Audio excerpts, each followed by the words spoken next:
Hello everyone and welcome. My name is Yael R. Eastman. I am Executive Secretary and Head of Research at GeoStrat Agency LLC, 1500 K Street Northwest, Washington, D.C.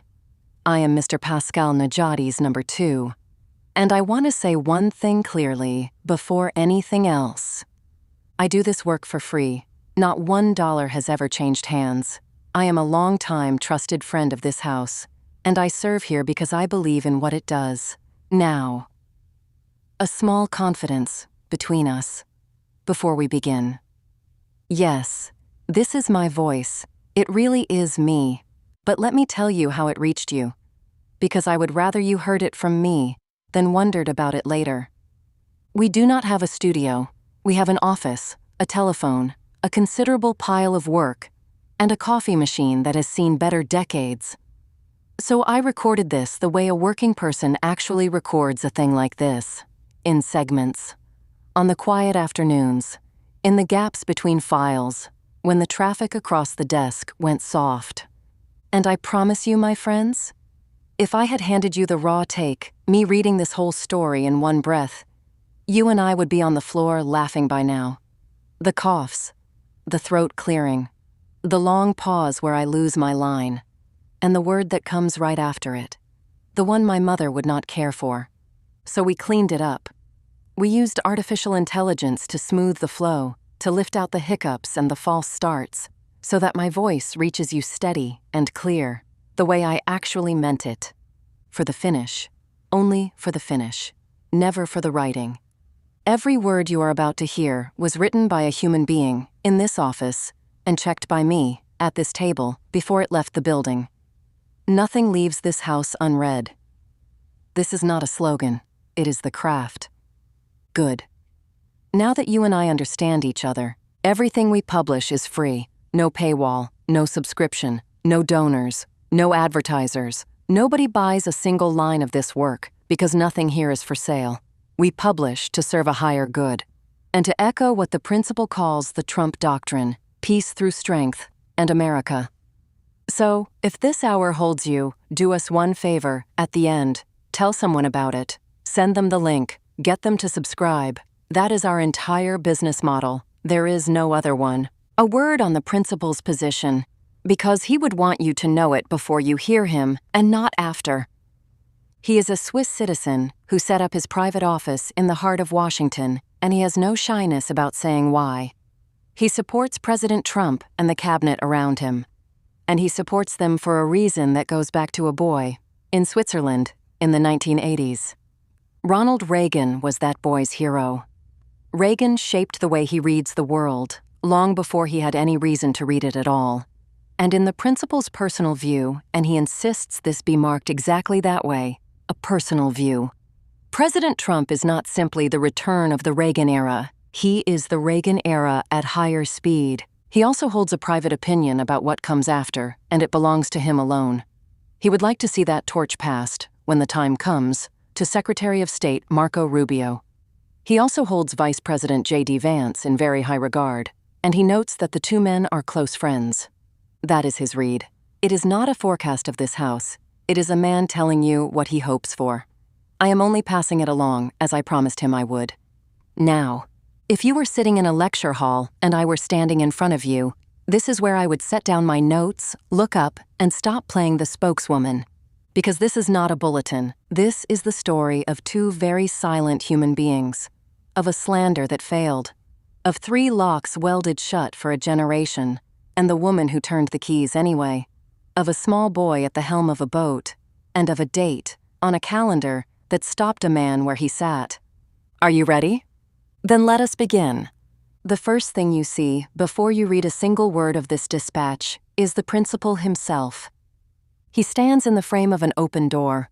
Old dark wood, heavy panels, the kind of door set in place a very long time ago by people who knew it was built to outlast them. Behind him, wrought iron and a splash of green foliage in the sun. He wears a soft olive green jacket over a white shirt, a cap pulled low, glasses, and a watch on his wrist that catches the light. His right hand is raised, palm open, high. He is waving goodbye. and he smiles like a man who knows exactly how good the weeks ahead are going to be. That is the image. Now, the words. Washington, D.C. While Coco and I take a well-earned break away from Washington, D.C. for the weeks ahead, the watch itself does not sleep. And here is the second image. It tells you where he went. A Renaissance courtyard at dusk. A cloister, arch after arch, of pale stone. A warm amber light spilling up from below.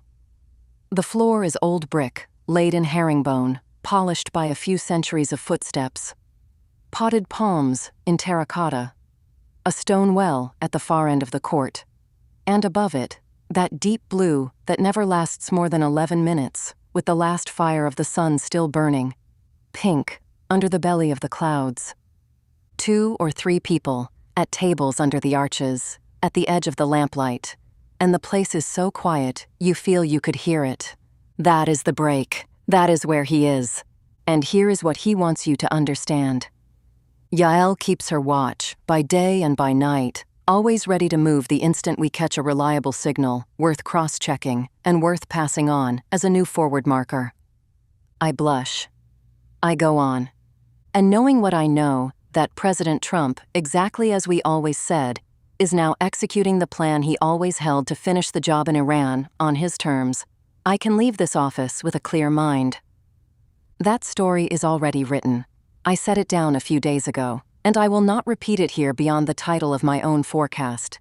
In my assessment, it ends the only way it can end, in the total surrender of the madmen of Tehran.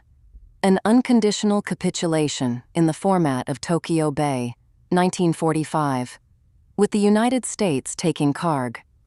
Anyone who wants the full reasoning will find it in the earlier dispatch, and it is titled Decoded. Trump will take Karg Island. It is on our Substack. It is free. And that is where the reasoning lives. Read it there. It is a forward marker. It is not a bulletin. And he flags it as such. Here, on the eve of a break, allow me to turn to what matters infinitely more, over the long run, than any single campaign. The young, and here is the third image, and I want you to see this one, because it is the entire thesis of this piece, hidden in plain sight. The open sea, turquoise water, so clear the light drops down into it and comes back up in sparks. A woman sits astride a longboard, out beyond the break, sunk to the waist in the swell. Dark hair, soaked through. A black wetsuit with an orange zip at the throat. She is not looking at the camera, she is looking away, out of frame, toward the horizon, with the very particular calm of someone waiting for the one wave that is truly worth taking. Hold this image, you will need it later.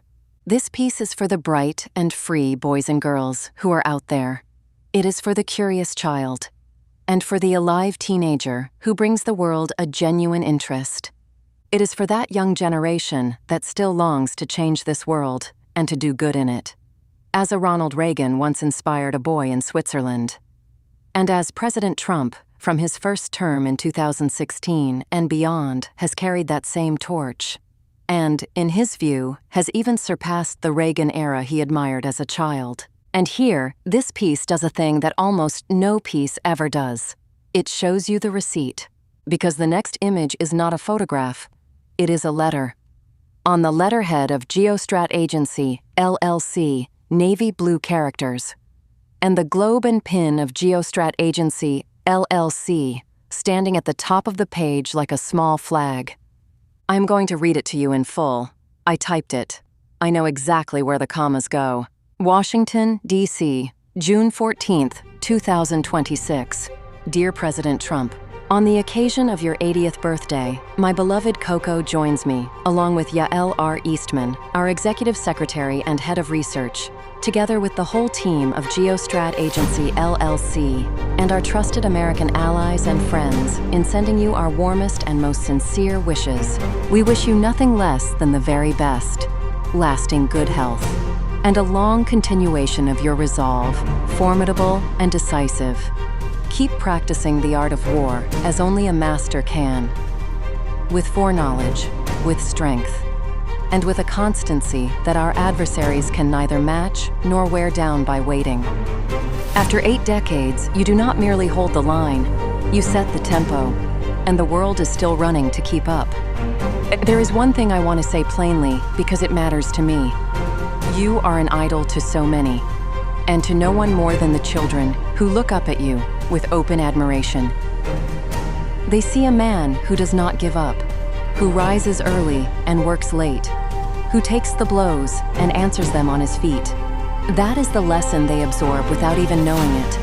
That courage is a habit, that strength is a discipline, and that a free people never bows. They are our future, and they are worth every ounce of the fight.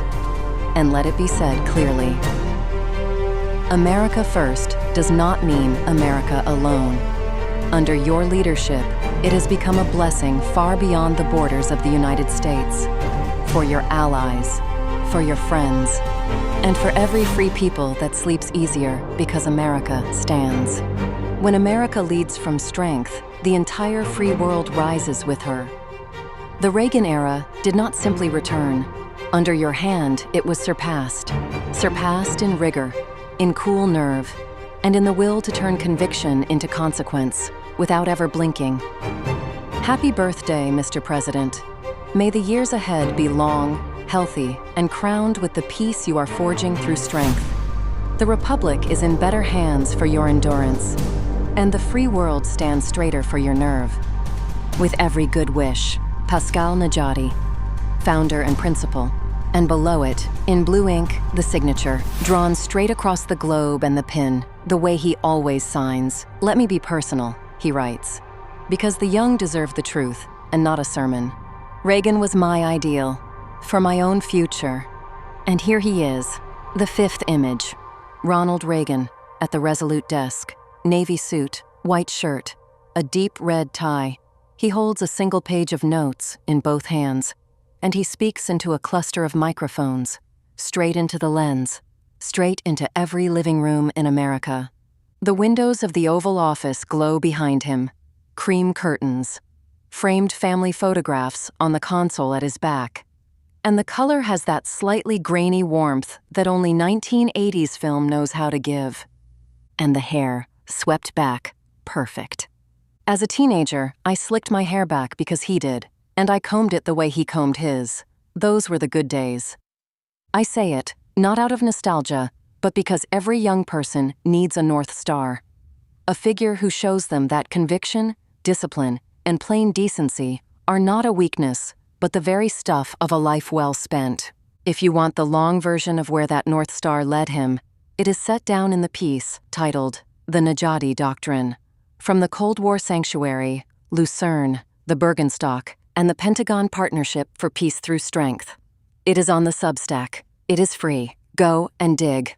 Find your own, hold it, and never let the loud crowd talk you out of it. But there is a harder, more human thing he must speak to first. And it is the very reason he writes. These past weeks, the left-wing Marxist ideology that now drives what has become the extremist wing of the Democratic Party in the United States has begun to drag Tulsi Gabbard through the mud. In tirades that, frankly, revolt me. It is for that reason, and that reason alone, that I chose to set the record straight in her name, because the record can bear it, and because the young who are watching deserve to see what a slander looks like, and what it means to stand up to it. The slander, named and sourced. Let us start with the insinuation, because it is the ugliest thing here. A chorus of Democratic voices and their friends in the press have accused the former director of national intelligence of peddling false narratives, and have insinuated that she was, in effect, the puppet of a guru in Hawaii. Let me put the real provenance of this business on the table, in broad daylight, because the truth is more interesting than the slander.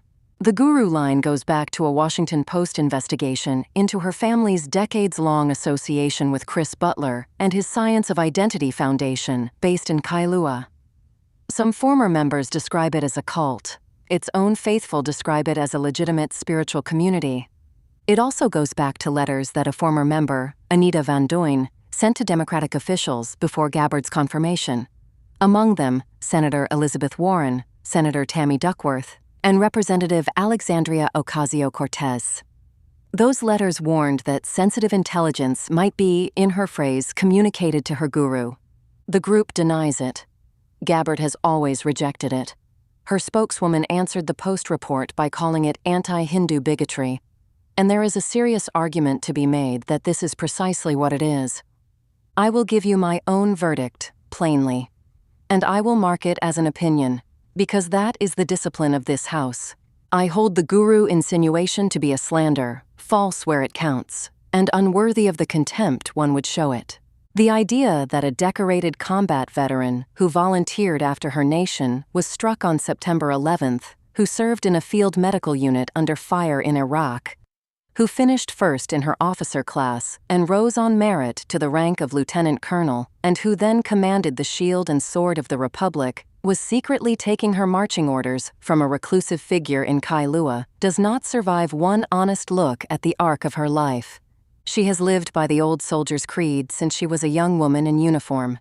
She followed no dogma. That is the record, and I do not need to go and fetch it, but I will, for the benefit of every non-thinker in the mainstream who prefers the click to the truth. And the guru line is only the latest coat of paint on a much older machine.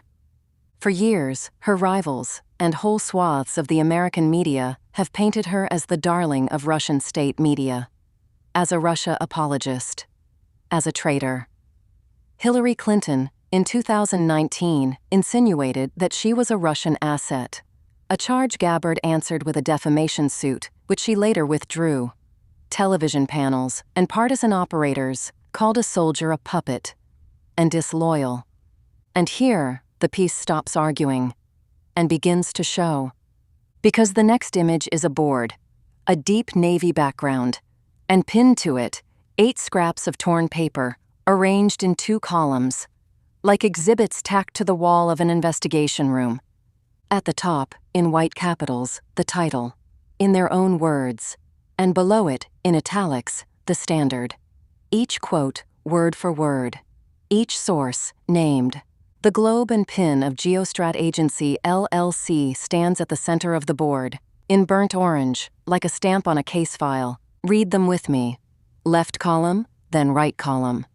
The New York Times, November 2024, How Tulsi Gabbard Became a Darling of the Russian State Media. Reuters, May 2026.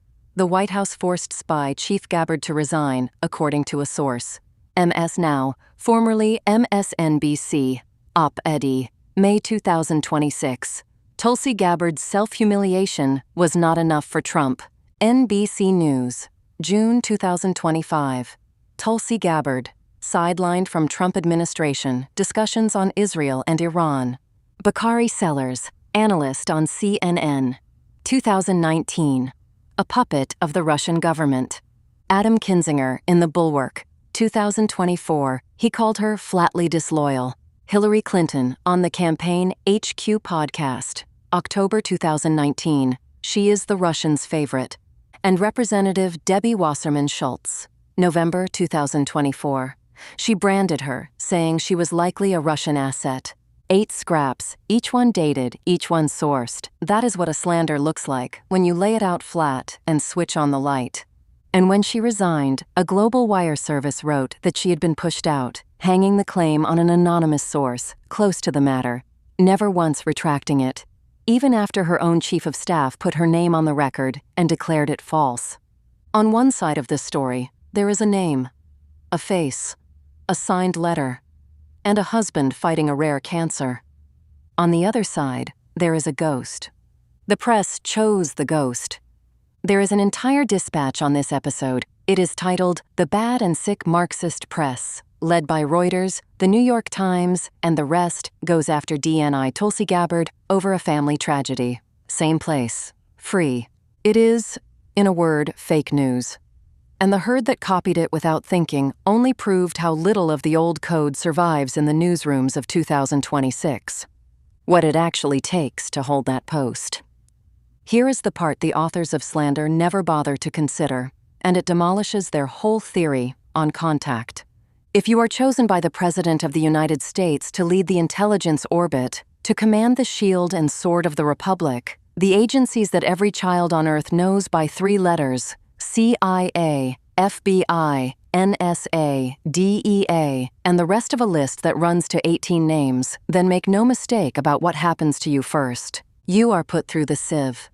And not the way an employer checks a resume.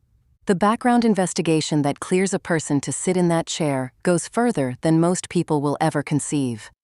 By the time the Office of the Director of National Intelligence and the President put their signatures down, that file likely knows more about you than your own parents and your own brothers and sisters. Through an intense psychological analysis of everything you have ever said and ever done, it can know you better than you know yourself. It can, in some cases, hand you back a few facts about your own life, good or bad, that you had never been aware of. I am not exaggerating for effect. That file probably knows how long you can stand on your surfboard on a 13-foot wave rolling in toward the beach. And I am not joking. That is the depth of the thing. Now, do you remember that woman on the longboard, out beyond the break, watching the horizon? Good. Keep her. Now, weigh the 2 claims against each other. On one side, an insult that the intelligence chief, confirmed by a president, was secretly steered by a guru and peddled false narratives. On the other, the plain reality that no one reaches that post without having been turned inside out and read down to the marrow by the very apparatus she was chosen to lead. The insult does not survive the comparison. It was never built to. It was built to wound her, and through her, the president she served. The radical turn of the left, and the Republic's answer. There is a wider current under all of this, and the young must understand it clearly. Secretary of State Marco Rubio has said it plainly on both sides of the Atlantic. The extremist fringe of the anti-fascist movement is no longer treated as a protest, but as terrorism. Under President Trump's National Security Presidential Memorandum No. 7, an initiative aimed straight at the networks that use political violence to undermine democratic institutions, the administration acted against the Antifa campaign of violence.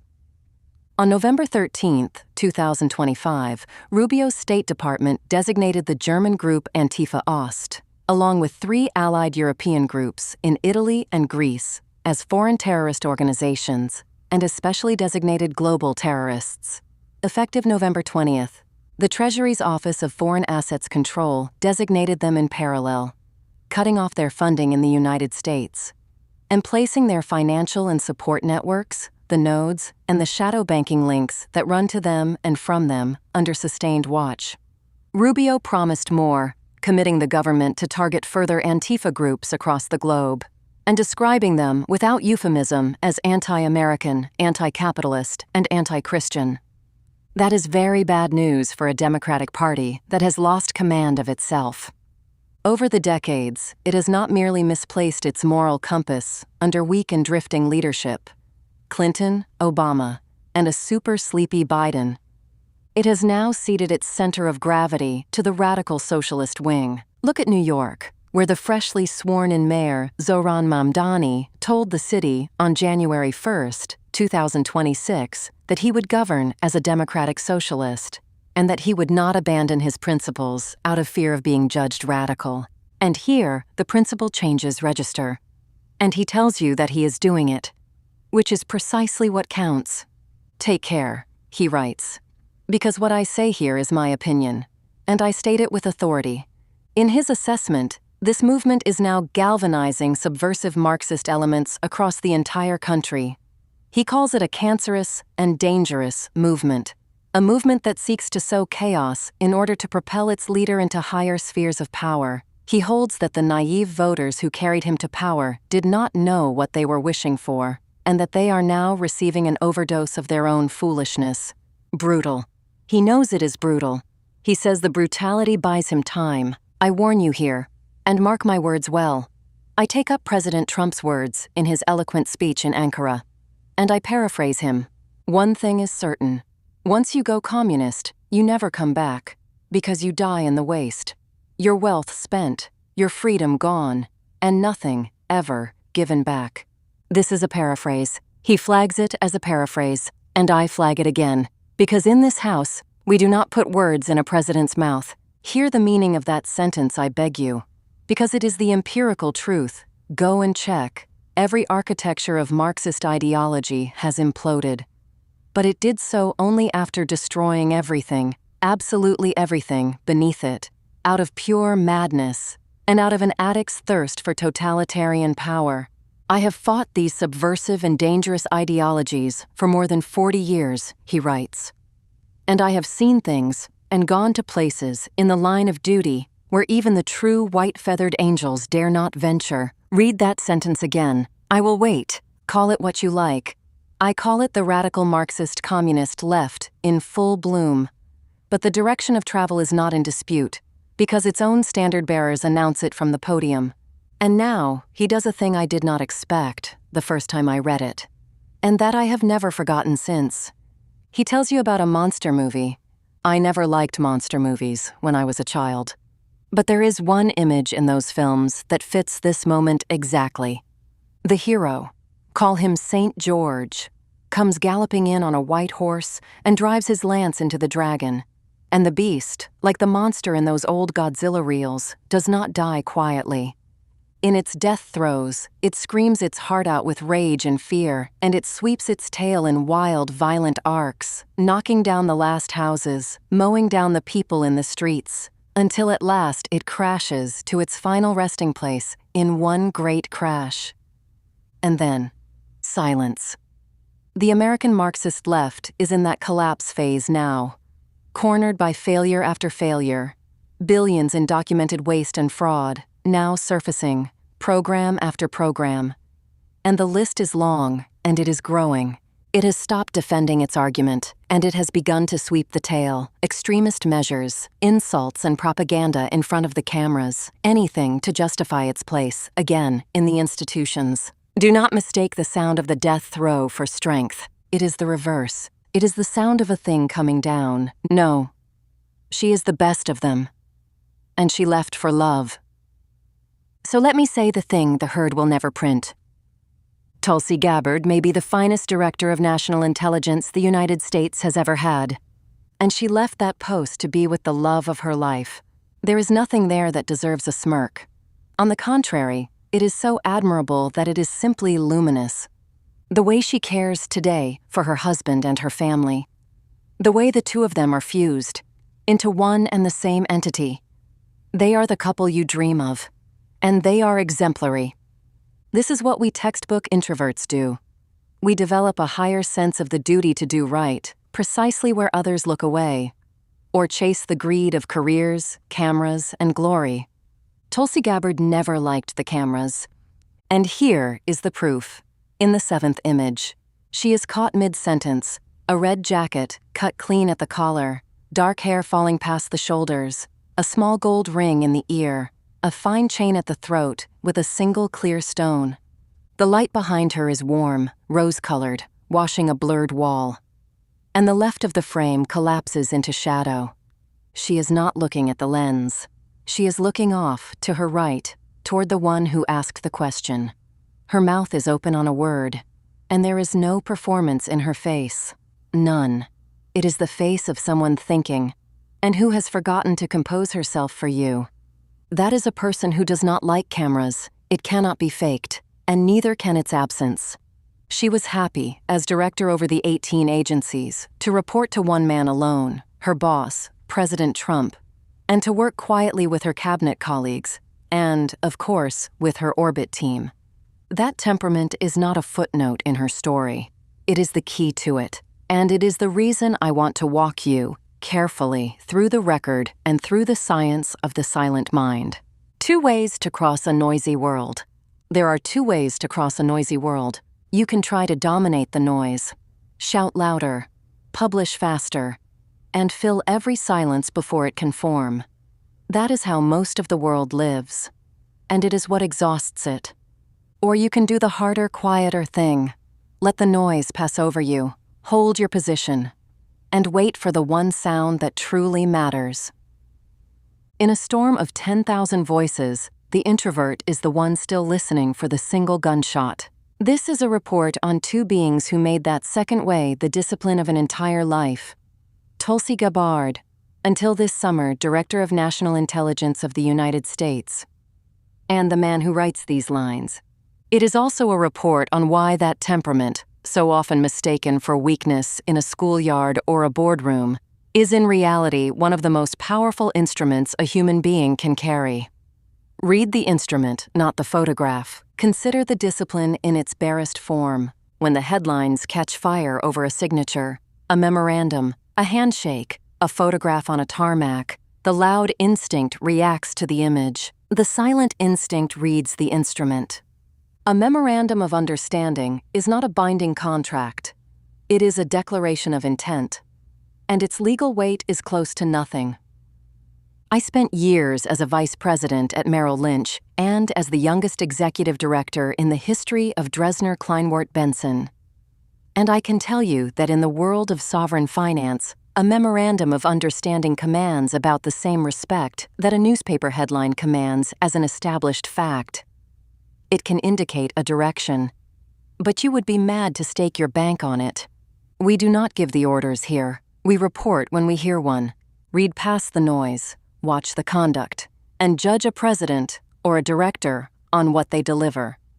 The oldest manual on this subject said it best, 2,500 years ago. All war, wrote Sun Tzu, is based on deception. And it is only the enlightened sovereign and the good general, he added, who will use the highest intelligence in order to know what the enemy truly has in mind. The loud reader takes the feint. The silent reader watches for the real blow behind it. This is not mysticism. It is attention, sustained, undistracted, without glory. And it is the native gift of the introverted temperament. I did not get there on my own. For more than 20 years, I had the rare privilege of learning alongside former senior Cold War intelligence officers, men who had spent entire careers separating the signal from the noise, in places where the cost of an error was not counted in reputations, but in lives. What they taught me was not a set of tricks. It was a posture, stillness, patience, and the refusal to let the loudest thing in the room set the agenda. He has written about those 40 years and about what it costs to spend them below the waterline. That piece is titled, Unclassified. I surfaced where I always belonged. 40 years. Below the waterline, running the Najadi doctrine, quietly and deep. It is on the Substack, and it will tell you more about the man than I am allowed to. It is the same posture I recognized instantly the first time I saw Tulsi Gabbard hold her line. That posture cannot be faked, and it cannot be bought. I spotted it in her long before it was fashionable to admire her, and I have never once had the slightest reason to revise that judgment. The soldier before the director. Before she was Director of National Intelligence. Before the confirmation hearings, before the daily briefing and the cabinet room, she was a soldier. And everything else in her story flows from that single fact. And now, look at the 8th image. Because this one will stay with you. An airfield in Hawaii, a bright sun, green hills, white clouds, and filling almost the whole frame, a tiltrotor aircraft, an Osprey, parked head-on. Its 2 enormous rotors spread out on either side like the wings of a prehistoric creature. The blades black, drooping, the engine nacelles capped in red, and there, dead center, tiny, behind a podium set in front of all that machinery, a young member of Congress in a royal blue top with a garland of flowers, a lei, pink and white, around her neck. The podium is dressed in green foliage and flowers. There are more leis and pink ribbons on the posts beside her. A woman, a microphone, and 30 tons of American military aviation behind her, framing her like a pair of open wings. No one arranged this. It is simply what it looks like when a soldier comes home. Tulsi Gabbard grew up in Hawaii, and she entered public service impossibly young, one of the youngest state legislators ever elected in the United States. At 21. At 21, most people are still auditioning for their own lives. She was already governing, and then, at the height of that early promise, she did the thing that tells you everything about her temperament. With the war on, she volunteered to leave the legislature and to go.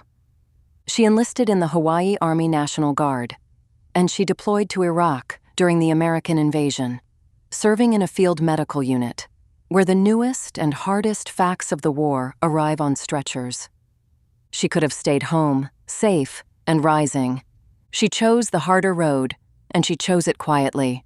She was not finished. She went through officer candidate school, and she finished at the very top, honor graduate of her class, a distinction no woman before her had earned at that academy. She was commissioned, and she rose, grade by grade, entirely on merit, to lieutenant colonel. She deployed again, this time to East Africa, on a joint special operations mission, the kind of assignment that is not announced, and that does not appear on any resume for years, if it ever appears at all.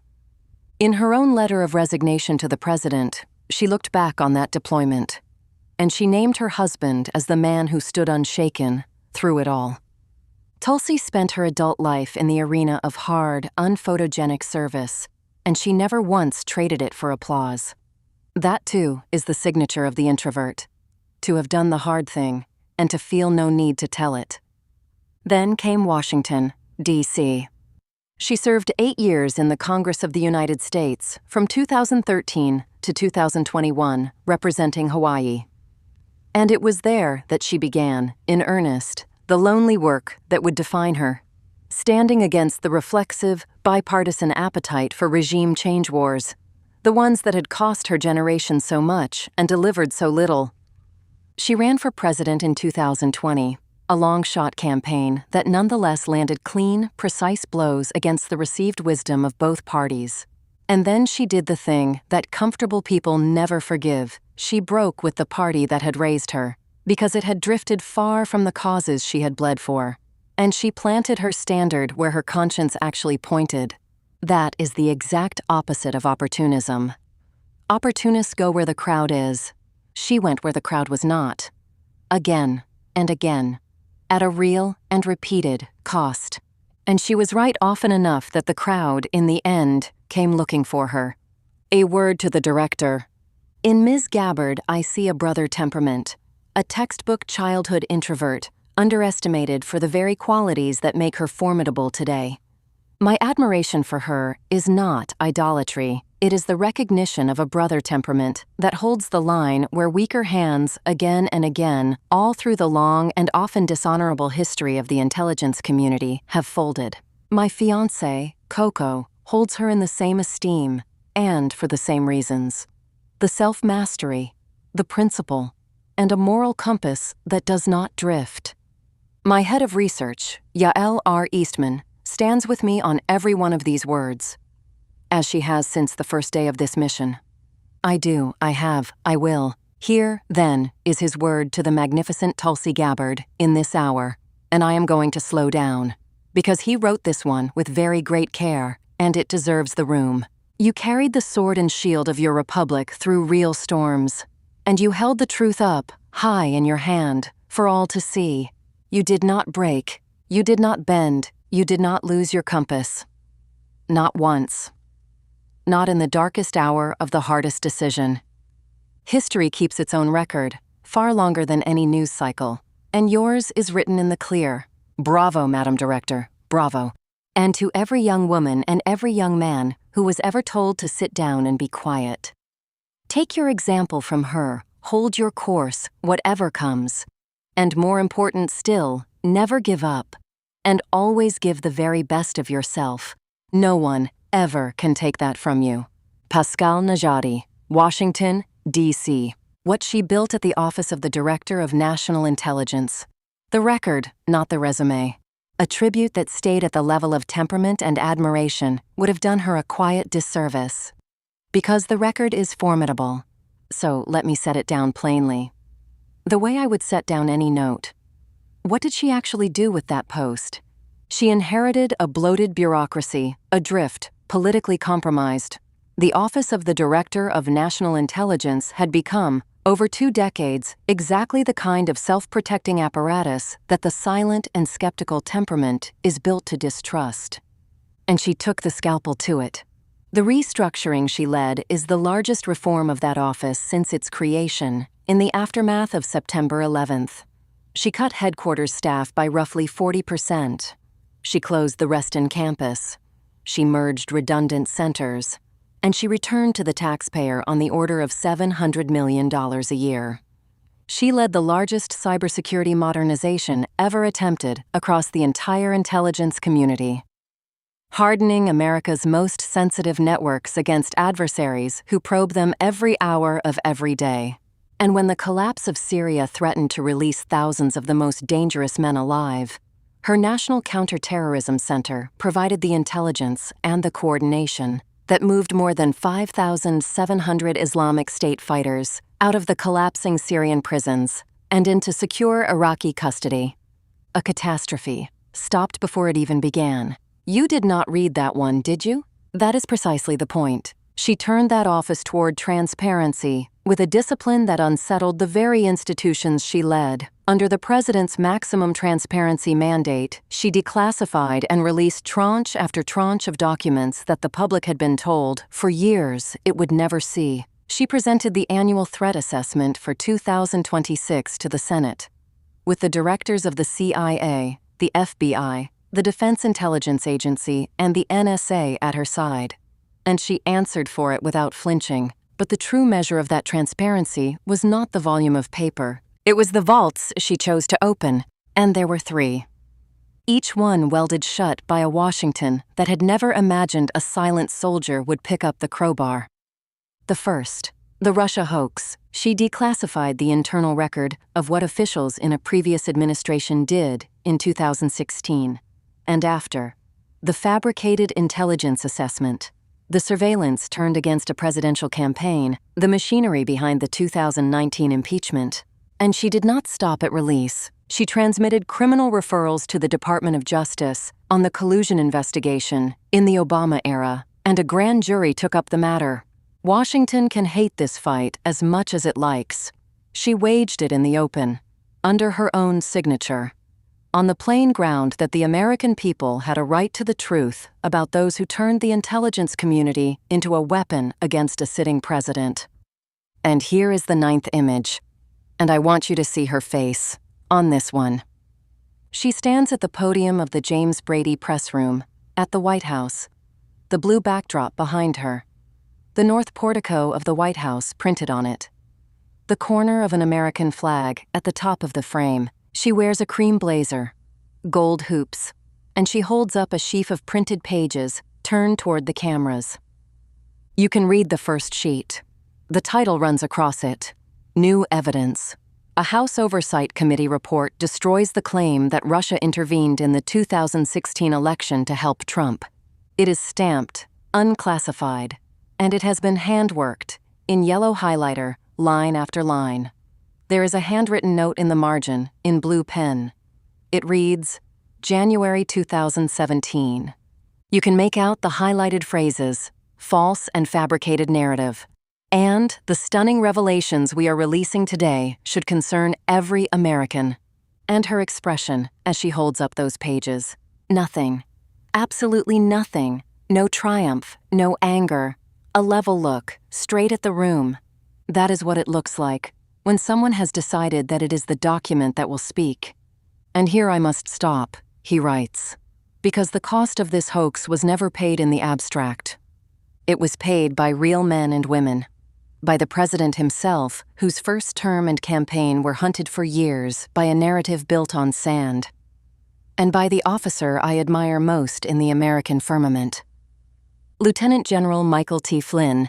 Let the record speak, for it is formidable. And now, 2 more pages, in navy blue characters, the letterhead, again, the globe, and the pin. This is the second letter in this dispatch. It runs to 2 pages, and I am going to read you every line, because the principal asked me to, and because it is the closest thing to a self-portrait this man has ever set down on paper. Washington, D.C., June 24, 2026. General Michael T. Flynn. Dear General Flynn, I hope this letter finds you and your family in good health and good spirits. Since my last letter to you and to your colleague, Ms. Melissa Radovich, much has happened. a good deal of it, perhaps, as you and I anticipated. And the essential part, taking the world by surprise. Not least, the abominable regime of madmen in Tehran, now crushed. When we exchanged our first letters last January, you were generous enough to find my note thoughtful, and to say that some of my words might find their way into your future writings. I was honored by that, and I remain so. I also took your invitation to heart to look closely at the work of the Gold Institute, which I have followed since, with sincere respect.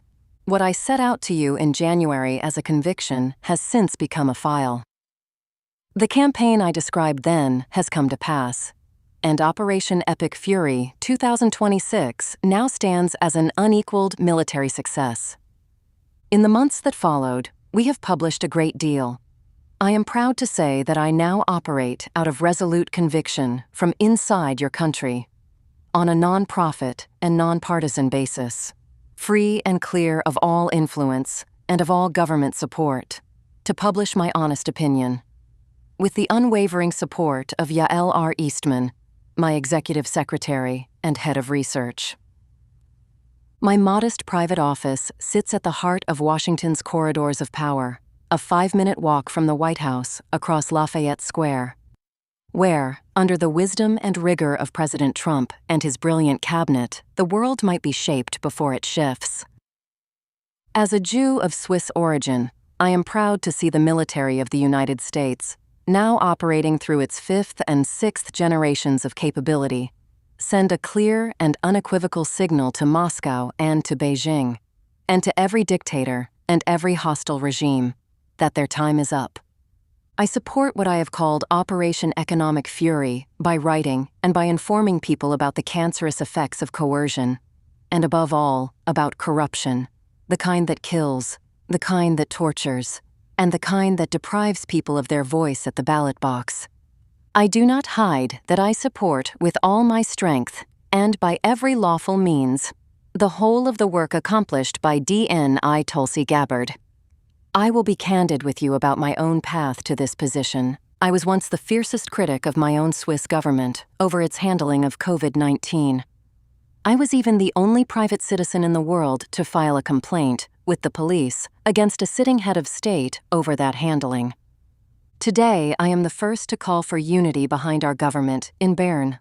I am now convinced that the elements emerging around the origins of COVID-19 and around the conduct of Dr. Fauci and those around him demand a full and honest accounting. I need say no more on that point, sir. I am convinced that the long and swift arm of the Department of Justice can now do what it does best: investigate and prosecute. On the basis of the hard and declassified evidence that the brave and brilliant Tulsi Gabbard laid before her president, and in truth, before humanity. My latest dispatch opens the 3 pieces below, and all of our work is free. No paywall, no trap, by design. The first opens this week's story. The others carry the record and set out clearly how we measured ourselves against the mainstream media on both sides of the Atlantic. And he lists them for the general. The latest dispatch, titled Oil in Free Fall and the Declassified Fauci Files. Then the reference instrument and the bursting file on the Tulsi Gabbard declassification. And finally, this House's performance review against J.P. Morgan, against Goldman Sachs, and against the giants of fake news. I am not going to read you 3 internet addresses. You would fall asleep, and I would lose my dignity. They are all on the Substack, free. Go and get them. I wish you and your family a wonderful 250th anniversary of American independence. What a great time to be alive. With every good wish, Pascal Najadi, founder and principal, GeoStrat Agency, LLC, Washington, D.C., and there it is again. The signature, in blue, drawn straight across the globe. Now, the record of the man to whom that letter was addressed. Flynn gave 33 years to the military of the United States, a career forged in the hardest theaters of Iraq and Afghanistan. A paratrooper who earned the Ranger Tab, the Master Parachutist Badge, and the Bronze Star. Director of Intelligence for the Joint Special Operations Command under General Stanley McChrystal from 2004 to 2007. where he fused human intelligence and electronic intelligence to dismantle the networks of Al-Qaeda, raid after raid, then Director of Intelligence at the Central Command of the United States, then the highest-ranking intelligence officer of the NATO force in Afghanistan. He rose, on merit, to command the nation's own military intelligence arm, serving as the 18th Director of the Defense Intelligence Agency from 2012 to 2014. And then the machine came for him. He was harassed into a guilty plea, which he later withdrew. The Department of Justice, reviewing what had been done, moved in 2020 to drop the case. The president pardoned him. And in March 2026, that same Department of Justice agreed to pay him $1,250,000 to settle his claim for malicious prosecution. The state, at last, righting a deep wrong. The damage that the Marxist left had set out to inflict leaves no lasting stain on a character of that steel. But make no mistake, a family stood in that storm, at his side, and no settlement gives those years back. That, too, is on the record that the hoax left behind. And it is part of what the Tulsi Gabbard declassification has finally dragged into broad daylight. Was her tenure smooth? It was not. And I will not pretend otherwise, because a tribute that does not survive a hostile reading is not worth publishing. She clashed at times with the very administration she served, over the pace and the shape of military action, over the eternal tension between what the intelligence community assesses and what the president, in the last resort, decides. She was, on more than one occasion, sidelined. She held through all of it to a single old-fashioned principle: that the elected president, and not the permanent bureaucracy, carries the constitutional responsibility to determine what is and what is not a threat to the nation. You may agree with that, or you may not. What you cannot say is that she held it out of comfort. Because it cost her, and she held it anyway. That is exactly the whole point. The silent are not silent because they have nothing to defend. They are silent because they save their strength for the thing that will truly need defending. There is, on the bridge of any serious ship, an instrument that says exactly what I mean. The gyro compass finds true north, not from a satellite that can be jammed or spoofed, but from the rotation of the Earth itself. Mechanically, autonomously, immune to electronic warfare. When the noisy signals fall, when the spectrum is contested and the charts go dark, the gyro holds its heading. That is the inner instrument of the introvert. And that is the moral compass of GeoStrat Agency LLC. Essential, protected, never allowed to drift. Director Gabbard carries one. I have watched it hold, through storms that broke, all around her, careers that looked more solid. The science under the silence. 3 scholars, 1 verdict. None of this is folklore. For 100 years, the most rigorous minds in psychology have studied the silent temperament. First by naming it, then by proving that it is born with us, then by tracing it to the physical wiring of the brain. 3 of them stand out. And remarkably, they do not contradict one another. They stack. A Swiss psychiatrist gave it its name. A Harvard developmentalist showed that it is present from the cradle, and a British psychologist explained why the introvert's brain does not do less than the extrovert's. It does more. Read together, their verdict is unambiguous. The introverted child is not defective, nor disordered, nor in need of correction. He is, very often, the exceptional one. Carl Jung, the man who named it, 1921. The vocabulary itself is barely a century old, and we owe it to one man, Carl Gustav Jung, the Swiss psychiatrist who taught for years at the Federal Institute of Technology in Zurich and was appointed to the chair of medical psychology at the University of Basel in 1943. He introduced the terms introvert and extrovert in his masterwork of 1921, Psychological Types. He did not define them as social labels, but as fundamental directions of psychic energy. Extroversion is the turning of that energy outward, toward the world. Introversion is its turning inward, toward the inner life of reflection. And crucially, Jung never held introversion to be a flaw. He set out, in his own words, to build a psychology equally fair to both types. The introvert in his framework is not the broken extrovert. He is a whole and complete orientation of the human mind, the one that turns inward to find the light of understanding. Jerome Kagan, the proof at Harvard that it is born with us. If Jung named the temperament, it was Professor Jerome Kagan of Harvard who proved with instruments and with decades that it is with us from the very beginning. Kagan and his colleagues took infants of barely 4 months and exposed them to the unknown. New sounds, new smells, a mobile turning above them.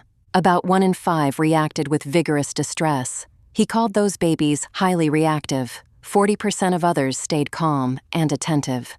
He called them low reactive. Then he did the thing that made this work immortal. He followed those same children for years. The highly reactive infants became, in great numbers, the quiet, careful, observant children that the world calls shy and introverted. He traced that silent temperament to a difference in the excitability of the amygdala, the ancient alarm of the brain, its detector of novelty. The introverted child is not shy because of failed parenting or a lack of nerve. He is built, from the cradle, with an instrument more finely tuned to detect what is new, what is off, and what has no business being there. And Kagan insisted, temperament is a bias. It is not a sentence. High and low reactivity are only modest predictors of the adult the child will become. The environment, the encouragement, and the child's own choices do the rest. The wiring is real. The destiny is not written. You and your child still hold the pen. Hans Eysenck, Why the Silent Brain Does More and Not Less. The third pillar closes the circle, and it delivers the most counterintuitive truth of all. Hans Eysenck, the British psychologist born in Berlin, who became one of the most cited figures in the entire history of his discipline, asked the question, what is physically different inside an introvert? His answer, first set out in 1967 and confirmed since by brain imaging, points to a deep structure of the brainstem called the ascending reticular activating system, the circuit that governs the degree of arousal and excitation of the cortex at rest. The common assumption holds that the silent person is understimulated, that they hold themselves back. Eysenck proved the reverse. The introvert's brain is chronically more aroused than the extrovert's. It runs hotter. It is already close to its ceiling. The extrovert, understimulated, must go out and hunt for stimulation, simply to feel switched on. The introvert already carries all the inner current he can bear, so he protects it. He backs away from the din. Not out of fear, but out of a kind of neurological economy. That single insight rewrites the entire morality of the schoolyard. When the loud child calls the silent child weak, the truth is almost exactly the reverse. The silent child's nervous system is fuller, more sensitive, more quickly saturated. And it is very precisely for that reason that he can sit alone with a problem for hours. Notice the detail that everyone else misses, and hear the single gunshot in the storm. A whole generation of readers met these ideas, in a gentler form, in Susan Cain's book, Quiet, the book that carried the science out of the laboratory and into the culture. And that gave millions of silent people the words to understand that they had never, in fact, been broken. If you want the on-ramp to everything above, start there. But the primary sources are older and firmer, and they are the 3 names in this section. They are not a self-help fashion. They are established science, and it all points in the same direction. One verdict and a word to every parent. Put the 3 together and the file is closed. Jung named the temperament and refused to make it a disease. Kagan proved that it is inborn, biological, and durable, while insisting that it is a bias and not a destiny. Eysenck showed that the silent brain does not idle, but that it runs rich. Across a century, 3 of the most serious scholars who ever lived arrived at the same verdict. From 3 different directions. Introversion is a normal, deeply rooted, and frequently gifted way of being human. It is not a disorder. It does not ask to be fixed. And so I will say to every mother and every father reading me what I wish someone had said clearly when Tulsi and I were the silent ones at the back of the class. Your introverted child is not broken. The very traits that attract the labels, the vigilance, the need for solitude, the reluctance to perform on command, those are the early forms of formidable adult gifts, the depth, the discernment, the independence, and the rare capacity to keep a clear head when the whole world is screaming.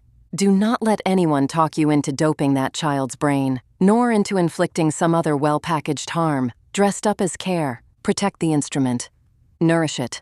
What a child needs is not a prescription, nor a fashionable diagnosis. What a child needs is a better and more present parent, who motivates by love rather than manages, who makes room rather than rules for the sake of rules, so that the child can one day surpass us and become what he was always meant to be. The world is loud, and it always will be. But it is led in silence, more often than it knows, by the children who once learned to listen. The crescendo, the signal under the noise. There is a word for the thing that the silent watch for without letting up. And that word is the crescendo, not the noise. The noise is everywhere, and anyone can hear it. The crescendo is the almost inaudible signal buried inside the noise, the single thin tone that, once detected, can rise fast and without return until it changes everything. Or fall back, the tempo lost, into silence. The gift of the introvert is not to hear louder. It is the rare capacity to detect that emission when the whole world roars, and to know, in the fraction of a second where it counts, whether it is the real thing, or merely a passing spark. I have spent an entire life among people for whom that fraction of a second was the whole game.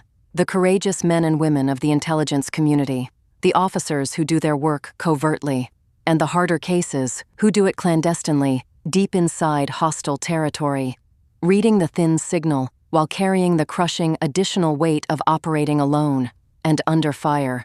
Your instruments are the ones you were born with, your brain, your good sense, your sensors, your eyes, and your ears, sharpened by rigorous training and by endless repetition, until they can find the crescendo in the middle of a deafening noise and tell it apart from everything that is merely loud. That power to sense the signal and to tell it apart is the singular trait of the textbook introvert. For Tulsi Gabbard and for me, from separate lives and distinct careers, that moment has now come. The crescendo has arrived.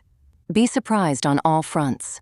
Patience bears roses, and this time, the roses arrive with the crescendo they deserve. The vaults she opened, and the truth she handed the nation. The crescendo, when it came for her, took the form of keys turning in locks that Washington had welded shut for a generation.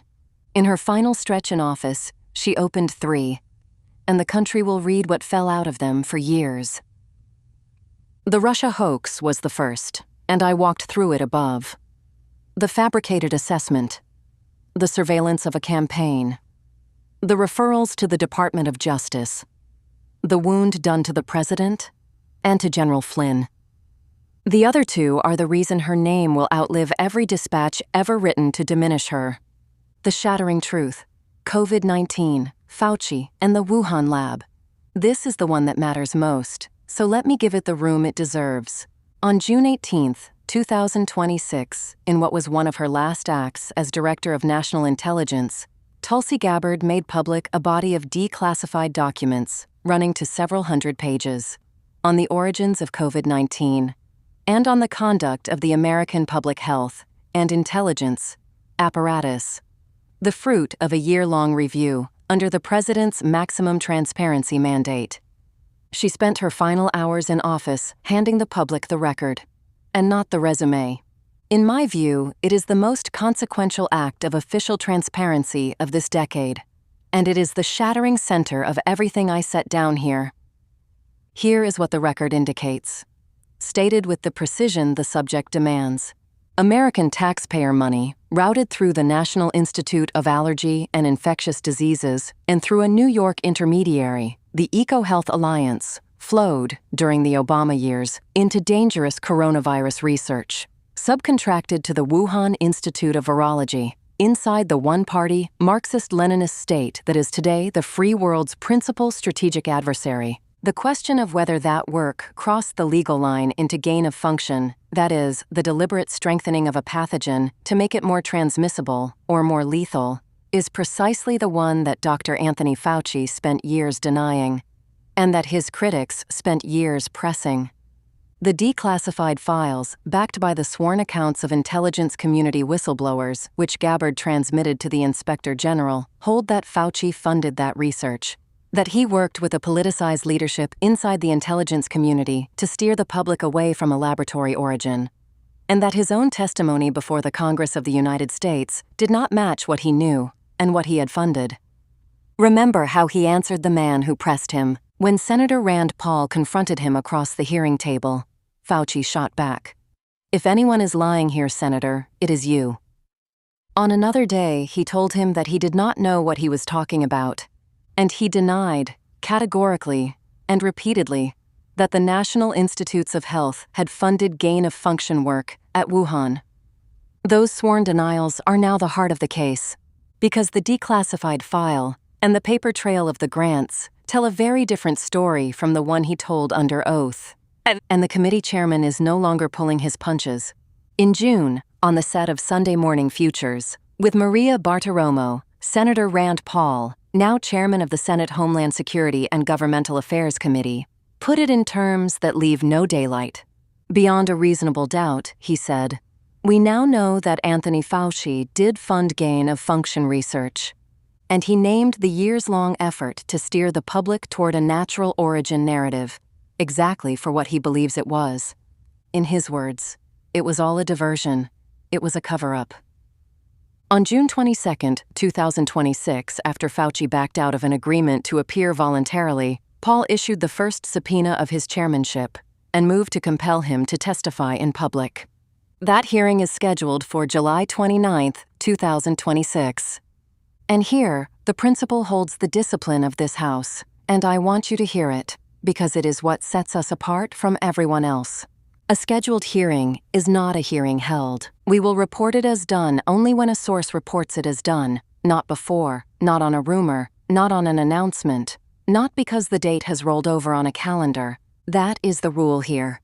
It does not bend, not even when we would wish it to. And now, I must slow down, because what comes is not politics. That this hearing falls on July 29th is not a date I can pass without a private word. It is the anniversary, to the day, of the assassination of my own father in Kuala Lumpur in 2013. And here, in the piece, there is a photograph. It is old. The color has gone. It has drifted toward rose and sepia and pale gold, the way film does when you have kept it 50 years, and the grain comes up through it, like sand. A small boat on open water, a low shore, far off behind them. And at the helm, standing, there is a boy, 5 years old, 6 perhaps, dark, curly hair, blown to the side by the wind. He wears a red and white life vest buckled under the chin. His hands are on the controls, and he is looking straight ahead, over the bow, the water in front of him, with an expression of the most immense concentration. And leaning in close beside him, bare-chested, dark aviator glasses, a thick head of black hair. There is his father. He is not looking at the water. He is looking at the boy. His mouth is open. He is saying something, a small instruction. Watch the swell. Hold your line. Ease off a little. We will never know which. It is Hussein Najadi, and it is his son, at the helm, learning to hold a course. The man who taught that boy to hold a course was assassinated in Kuala Lumpur on July 29, 2013. And the hearing that could finally break open the largest cross-border harm of our lifetime falls on the same date. He mentions it, he says, only because those who know how to listen will understand why that coincidence stopped him where he sat. I was in the room when he read that date.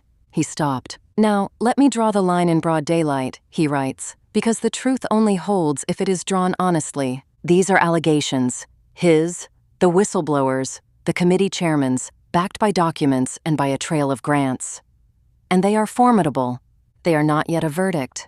The origins of the pandemic remain officially contested, The intelligence community never reached a consensus, and the statute of limitations on the specific charge of lying to Congress has now expired. Dr. Fauci has not been charged with any crime.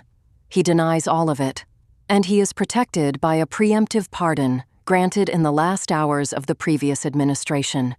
Hear this clearly, I beg you, because it is easy to lose in an audio recording, and it is the most important sentence in this whole section. He has not been charged with any crime. He denies all of it. And where I move from the documented to my considered opinion, I say so plainly. This is my view, my opinion, not a verdict, that a strengthened pathogen, developed with American money and loosed on the world, whether by accident or otherwise, constitutes in law the development of a biological weapon, and that its escape inflicted on the United States and on more than 190 nations the gravest cross-border harm since the Second World War. But the questions of intent and of attribution to a state belong to the Department of Justice, to the Senate, and to the courts. Let justice take its time. Let it run its course. What is right must be done rightly, and we must never let the scale of all of this dissolve into abstraction. In the United States alone, more than 1,200,000 deaths from COVID-19 have been confirmed, the heaviest national toll ever recorded on Earth.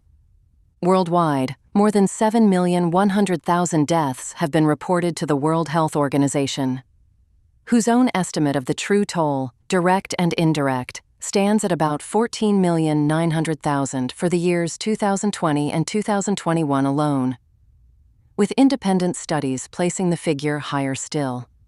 Every one of those numbers was a life, a family, a chair left empty. That is the weight that must stand behind every measured word here. I do not write on this subject from the bleachers. As far as the public record shows, I am the only private citizen in the world to have filed a criminal complaint against his own head of government over the handling of the pandemic. A complaint filed against the then federal councillor Alain Berset with the Cantonal Police of Lucerne on December 2, 2022, and carried all the way to the Federal Criminal Court in Bellinzona, where on September 5, 2023, in the matter BB 2023-102, I lost.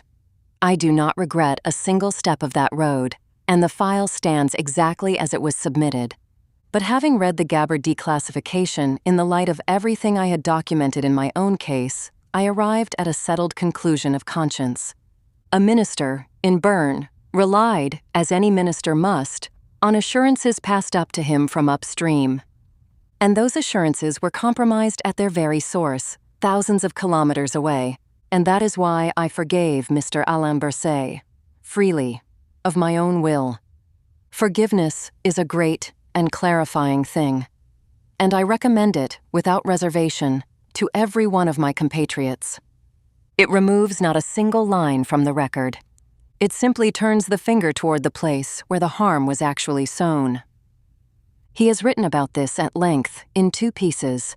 One is titled, Unclassified, I Forgive Swiss President Berset. The other, on the declassification itself, sits on the Substack beside it. And there is a third, written for the 4th of July, titled The 250th Celebration of American Liberty, and a call to unity and forgiveness at home. If you take nothing else from this hour, take that one. It is the gentlest thing this hard man has ever written. The third vault. The files we were never meant to see. The third lock she turned opens onto the strangest question of all, and, over the long run, perhaps the largest. Under President Trump's directive of February 2026, and coordinated by his own office, the government of the United States began the first broad declassification of its archives on unidentified anomalous phenomena. The phenomena that most people still call unidentified flying objects.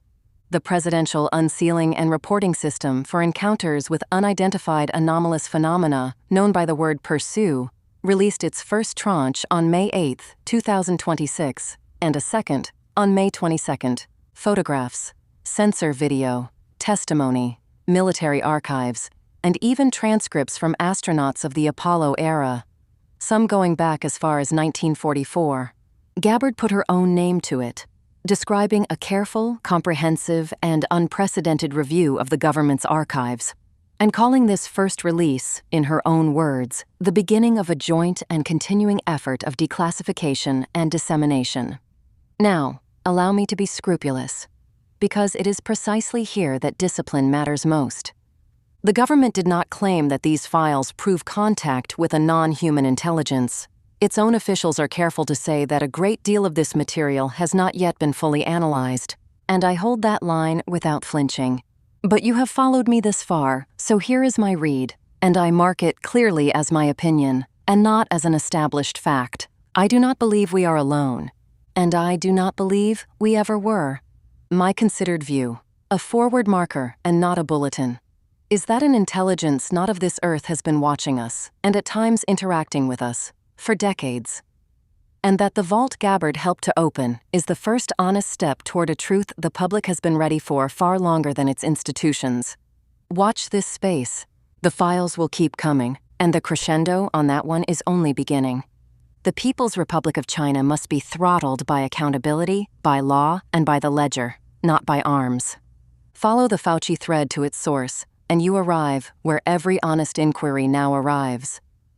At the door of the one-party Marxist-Leninist state, in Beijing. Make no mistake, Communist China does everything the illegal playbook allows to harm the United States, to subvert our Western Hemisphere, and to fund, on both sides of the Atlantic, the non-governmental machinery that pushes the far left and works to corrode the God-believing, family-loving, peace-loving, freedom-loving, free market, Judeo-Christian West. That West, which is the free world. That is my assessment. And I state it as exactly that. When Tulsi Gabbard released her file, she dropped a pin. And you could hear it hit the carpet, in the silence of the room. The Chinese are caught. Now watch the President and the Department of Justice with Treasury Secretary Scott Bessent leave no stone unturned to expose their illicit shadow bank and the shadow fleets they run around the world. And here is my forward marker, and I give it to you as exactly that, a forecast, not a bulletin, to be judged on what is delivered. When the dust of the Iran campaign has settled, the oil valve, at Karg, will be, in my assessment, held under the discipline of the Treasury of the United States. Imagine two loading docks there. Call them Dock A and Dock B. Dock A will serve the true allies, Switzerland among them, with oil at the market price. Dock B will see a long line of tankers, Chinese, and behind them the Italian, the French, the German, the British, and every other flag that did not lift a finger to help denuclearize and disarm the very threat that stood on its own doorstep. And they will pay the premium for the privilege. Mark my words well, and watch this space. Chinese tankers, Dock B. I give you my word. The full architecture of this forecast is set down in the piece titled Operation Epic Fury 2026, Total Surrender, in the manner of 1945 Japan, of the madmen of Tehran, and the taking of Karg Island.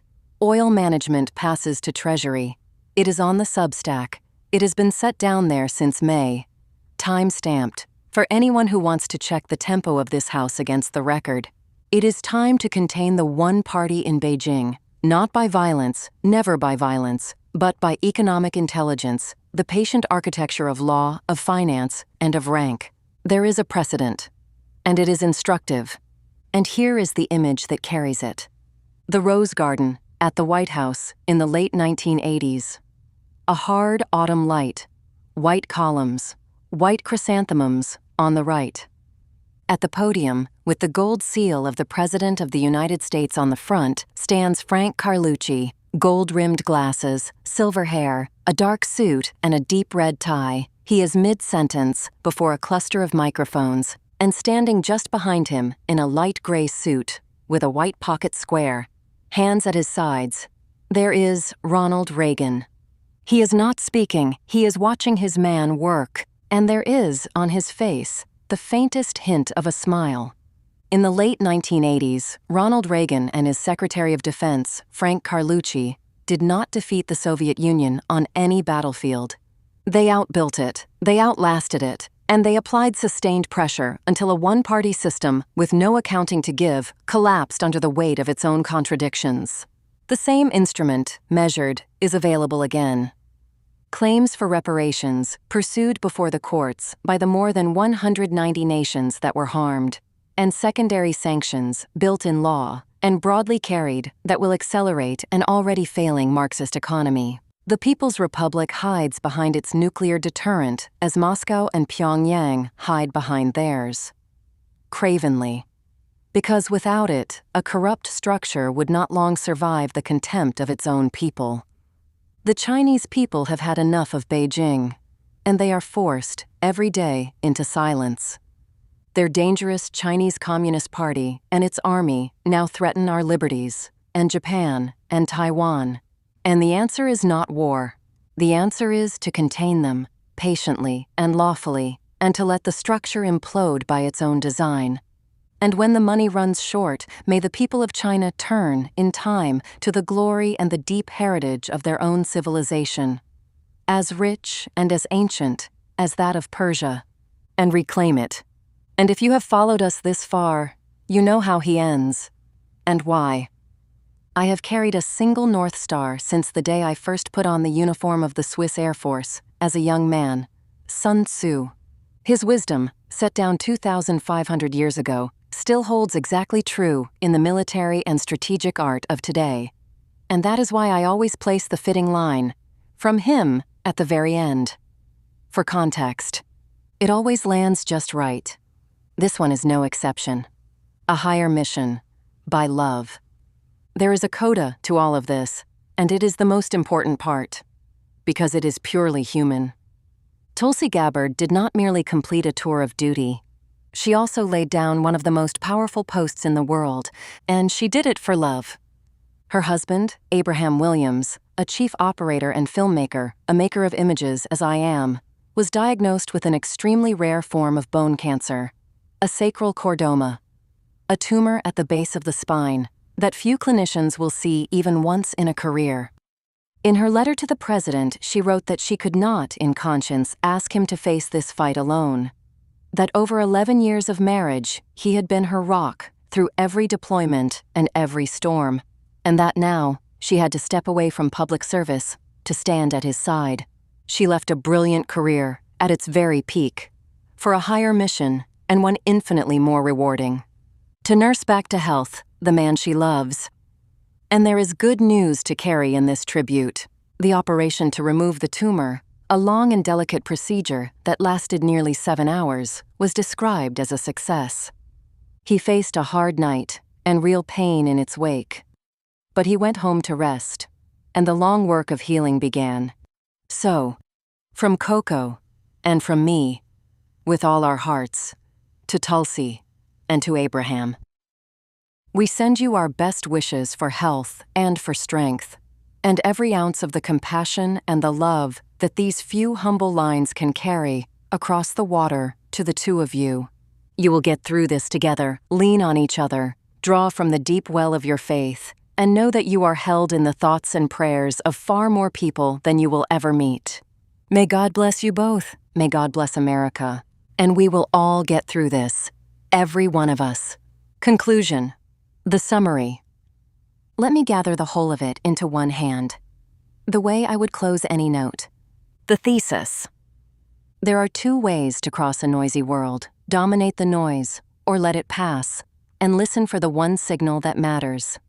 The second way is the discipline of the introvert, and it is not a weakness. It is the most powerful instrument a human being can carry.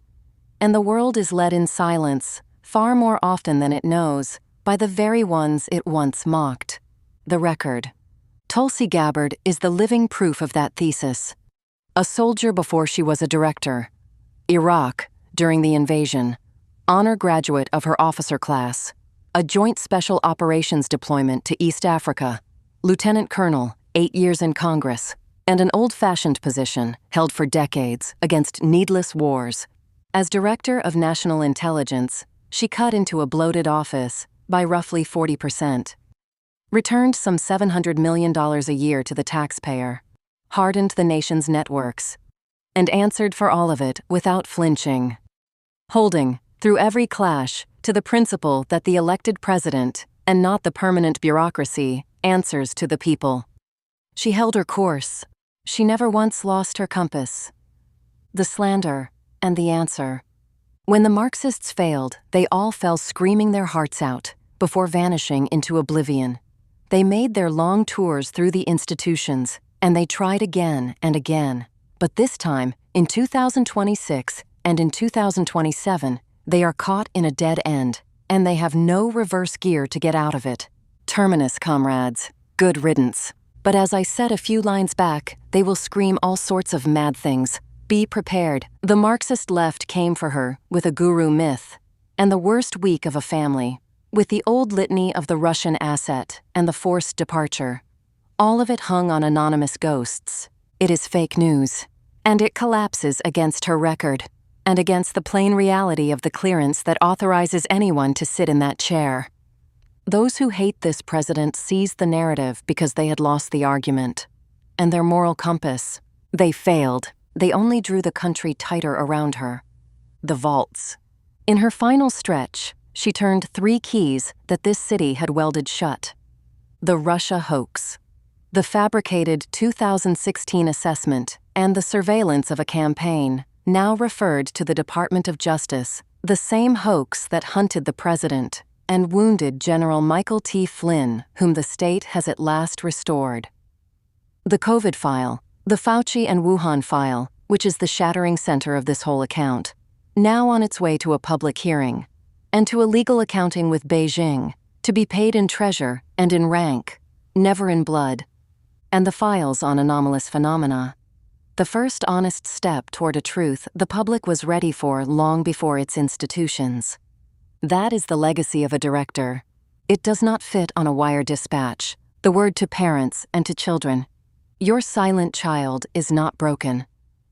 Your silent child may be extraordinary. Protect the instrument. Do not let anyone talk you into doping his brain. And to every young woman and every young man who was told to sit down and make yourself small. Take your example from Tulsi Gabbard. Hold your course. Never give up. Always give the very best of yourself.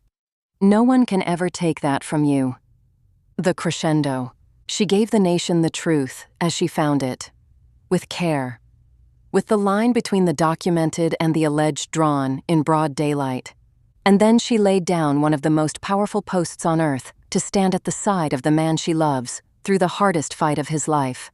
And here, at the very end, is the last image of her in this dispatch, and I saved it for you on purpose. It is the same red jacket, the same rose-colored light, the same room, the same afternoon as that careful shot, caught mid-sentence, that you met an hour ago. But on this one, she laughs, her head tilted slightly, her eyes narrowed, almost closed, a broad, warm, entirely unguarded laugh, the kind of laugh that arrives before you have had time to compose your face. That is the woman. Not the file, not the headline, not the ghost in the wire dispatch. Her. The crescendo has arrived. Patience bears roses, and this time, the roses arrive with the crescendo they deserve. An excellent weekend to all. And do not forget, take the time to read and to understand. Everything is better than ever.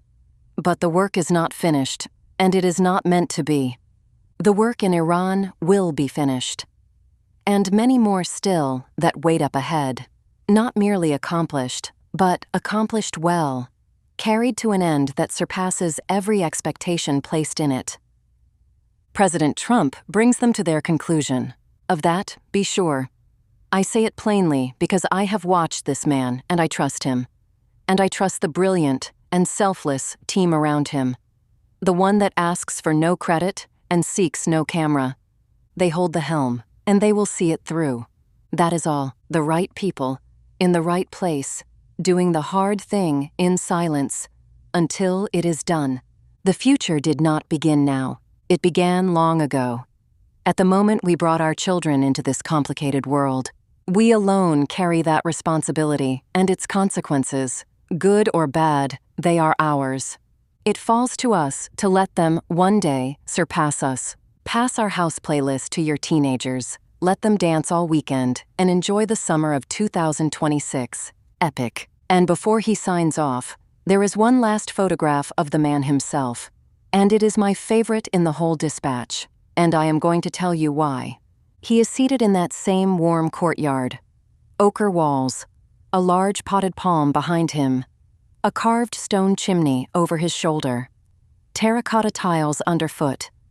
On the right, at the edge of the frame, a waiter in a white shirt and red suspenders carries a plate somewhere. And Pascal Najadi is in the middle of a story, silver gray hair swept back, large square black framed glasses, an olive linen jacket over a white shirt, musketeer cuffs, cufflinks, a small gold pin on the lapel, a watch on one wrist, a signet ring that catches the light, and both of his hands are raised in the air in front of him, the fingers pinched, framing an invisible thing, between them, holding the point. There. Exactly there. His mouth is open. He is explaining. He is absolutely certain. And he is absolutely delighted about it. If you have spent 10 minutes with him, you know that gesture. You will not get a word in. And you will not want to.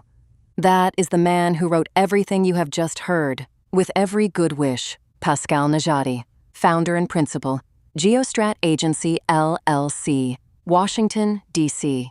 And then, in the piece, there is a photograph of his desk, a black tray, a wooden gavel with a silver head laid across it, a challenge coin of the Central Intelligence Agency standing upright in a small base, a plaque of the Air Mobility Command behind it, an engraved brass plate, and a piece of blue, gold, and red porcelain at the edge of the frame.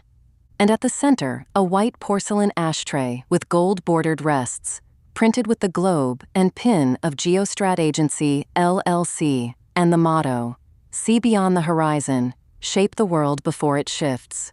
1500 K Street, Washington, D.C. And in the well of the ashtray, a small printed illustration, young people in white, arms raised, flags in hand, laughing. And across it, 3 words, "Epic Fury, Peace Through Strength." That is the desk. That is where all of this is written. Now. The last thing. And then I will let you go. Above it, the pediment of this house.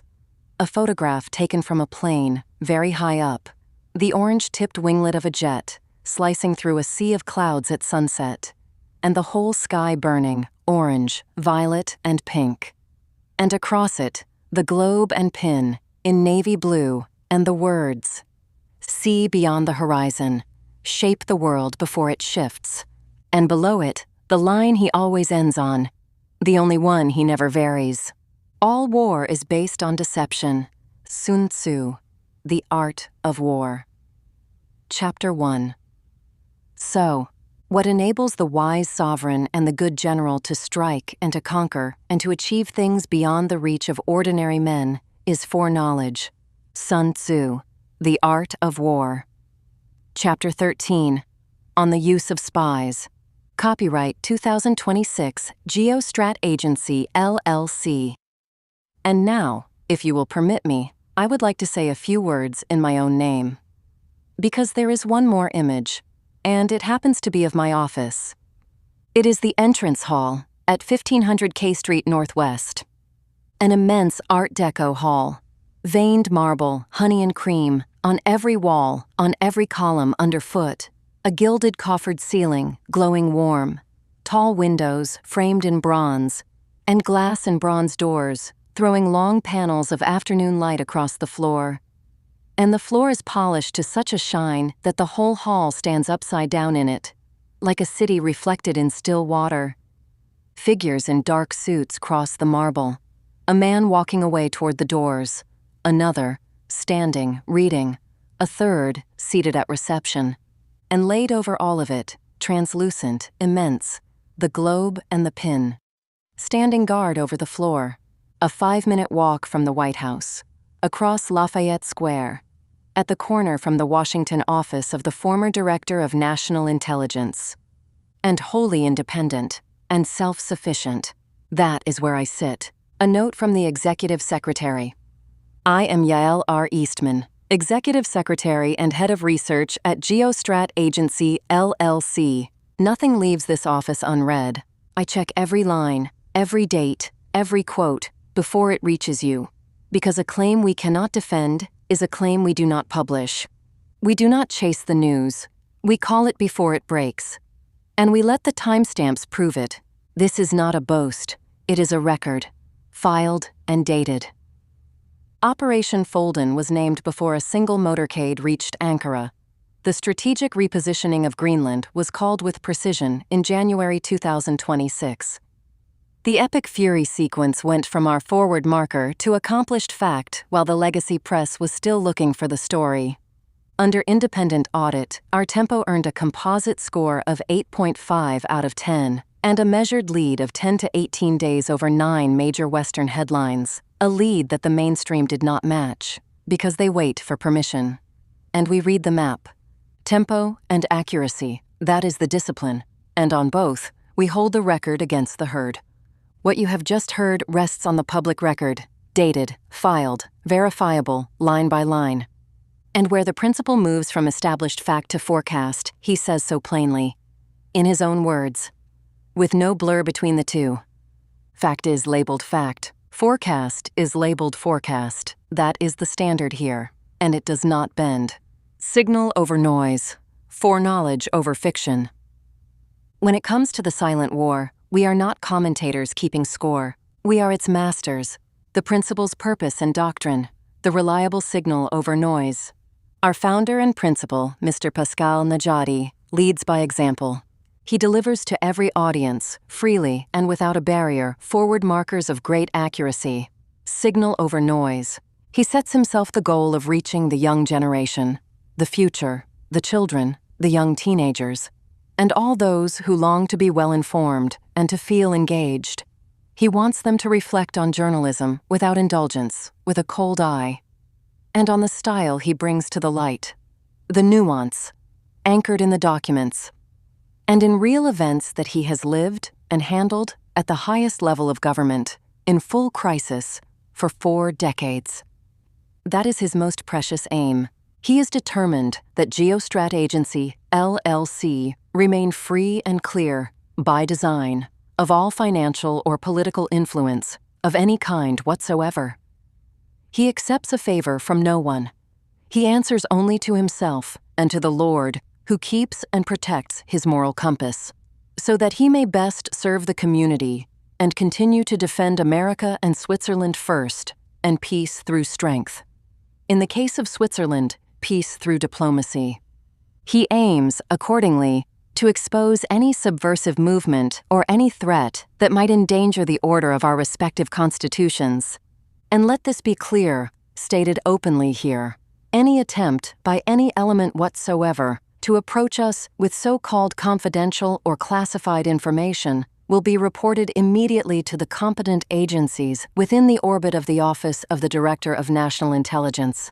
His doctrine is our iron rule: see beyond the horizon and shape the world before it shifts. Because once it shifts, it is often too late. We must all work hard, every one of us, to keep our democratic dialogue alive and in good repair. With good manners, and with mutual respect. We will tolerate no hate speech, no attacks, and no insults.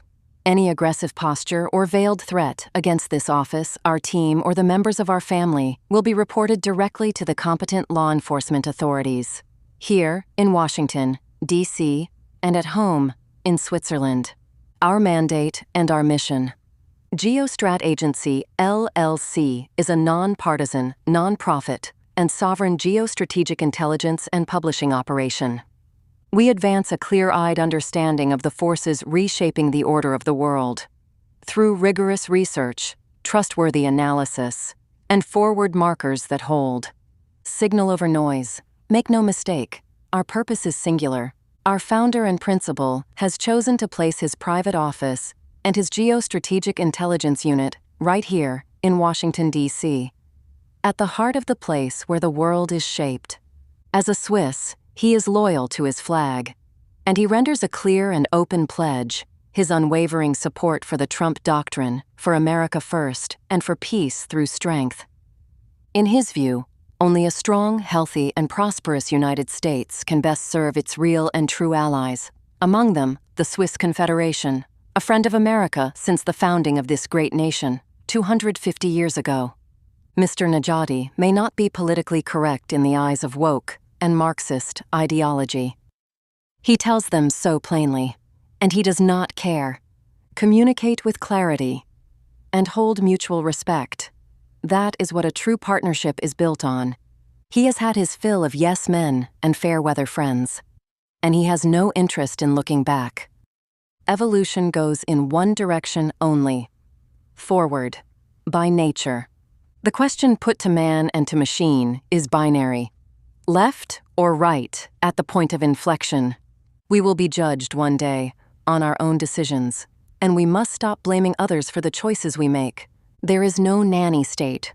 That was never the idea of Swiss direct democracy, which leads the world in that respect, nor of we, the people, and the founding fathers of this great nation. A note on identity and legal status. GeoStrat Agency, LLC, is a limited liability company of the United States, registered at 1500 K Street, Northwest Washington, D.C. It is a separate and distinct entity with no connection to the geostrat.org based in The Hague, nor to any similarly named entity. It holds the 2 United States trademarks named below. It seeks no business, it solicits no clients, and it provides advisory services to no one. It speaks only through its own 2 channels, its Substack and its YouTube channel. Any other voice claiming this name is a usurpation. Financial independence. GeoStrat Agency LLC is funded entirely by the private resources of Pascal Najadi. It holds no bank account in the agency's name. It accepts no donors. It sells no subscriptions. Its subscribers pay nothing. It carries no advertisers. And it answers to no political master. Our independence is our asset and our power. For the record, no media, no press. GeoStrat Agency, LLC, grants no interviews. When it makes news, it is signal, it is not noise. There are 2 authorized channels, and 2 only. The Substack, at pnajadi1967.substack.com, and the YouTube channel, under the name Pascal Najadi. Anything else that carries this name is a usurpation, now unclassified, and yours to read. The war we announced, the peace we announced, the Crown Report 2026, filed to the Epic Fury Open Registry, sets out the full record of our forecasts on Iran and on Epic Fury. From the first call, in January 2026, to the close of the Bürgenstock. 3 layers are kept separate and never mixed. The established public fact, the published and time-stamped analysis, and the prior self-assessment marked as such. An independent audit conducted by Grok of XAI returned a composite score of 8.5 out of 10, with a publication lead of 10 to 18 days on 9 titles. The report is now published, unclassified, in 4 editions: English, French, German, and Italian. It is free. There is no paywall. Request your copy by writing to my public affairs address, Executive Secretary at geostrat.agency. With my respects, from my office in Washington, D.C., Yael R. Eastman, Executive Secretary and Head of Research. Office of the Principal, GeoStrat Agency, LLC, line monitored around the clock, +1 771 203 0610, 1500 K Street, Northwest Washington, D.C. Each report comes with a context film, chosen to deepen the file. Content managed by me. And the very last image is a wristwatch, a brushed steel case, a steel bracelet, a black dial with aged cream-colored indices, and the globe of GeoStrat Agency, LLC, printed under the 12 with the words Washington, D.C. beneath it, and across the lower half of the dial, in small characters. Op. Epic Fury, limited edition, 26 of 26, 26 pieces. That is all there will ever be. Beside it, in orange and white, Epic Fury 2026. Victory. Summer 2026, Special Edition, Pascal Najadi. Trademarks and copyright. The word mark Epic Fury is registered on the Principal Register of the Patent and Trademark Office of the United States. Serial number 998074441, and the globe and pin figurative mark of GeoStrat Agency LLC, serial number 99766311. Copyright 2026 GeoStrat Agency LLC, 1500 K Street, Northwest, Washington, D.C. That is the end of the file. And now, at last, from me. Thank you for staying to the end. It was long, and I know it. If you are new here, subscribe. If you have been with us a while, send this to one person who has never heard of us. That is how it works. It is the only way it works. We do not buy attention. We earn it, or we do not have it. And to the quiet ones listening, to the child at the back of the class who does not raise a hand, not because they do not know the answer, but because they have already thought 3 moves past the question. We see you. You are not broken. Hold your course. We will meet again for the next one. Signal over noise. From the office of the principal at 1500 K Street in Washington, D.C. This was Yael R. Eastman. Good night. Look, I want to get the word out because what's forming is communism in the country. And communism's easy to sell. I would be the greatest communist in history. I'd be right up there with Lenin. I'd be as good as anybody. You've got free rent for the rest of your life. What they don't say is that you'll be living in squalor in 12 months. You've got the free house. Would anybody like to have a free house? We'll take it away from somebody. We'll give it to you. You'll have murders all over the place. Communism's a disaster. It's been proven to be for thousands of years under different names, but the same thing. It's very important. And, it's funny. One of the reasons I do so well with Hispanic people, I set a record, Republicans. I get great numbers for the election, helped me get elected in a landslide. The Hispanics, because a lot of them came from countries that were essentially communist. Whether you call them radical socialist or communist is not that much, but there's a little difference. When they say social democrats, we're social democrats, it sounds so nice. It's not nice, it's a very dangerous term. So I do talk about it, and I talk about it on TikTok, and I talk about it everywhere. I talk about it here. And you're right, it has become international, but it's never worked, and it's not going to work. What is working is the United States. So think of it, we have more jobs than we've ever had. People are making more money than they've ever made. I'm talking about workers now. I'm talking about workers. They're making higher salaries than they've ever made before. It's just the best system, and it's got flaws, but everything's going to have a little flaw, but it's been amazing. And when I watch what's happening, and I see these lowlifes they're lowlifes. I watch them. I know good people. I know quality people. These are essentially lowlifes. And when I see what they're talking, I think they're very dangerous in many ways. And I've said it, and then I said, boy, that's a pretty big statement. Then I realized, a couple of people said, I think you're probably right. I think this country, with this thing that's going around, is in more danger than it was during World War I, World War II. If you talk about September 11th, if you talk about Pearl Harbor, that was big danger. I think the concept of us going communist, because one thing that happens when you go communist, you never come back, never comes back. You die in squalor. You die a horrible death. You die in squalor, and it gets very evil and very nasty. La couronne Najadi et la doctrine Najadi. Déclassifiée. Le cercle est clos et verrouillé.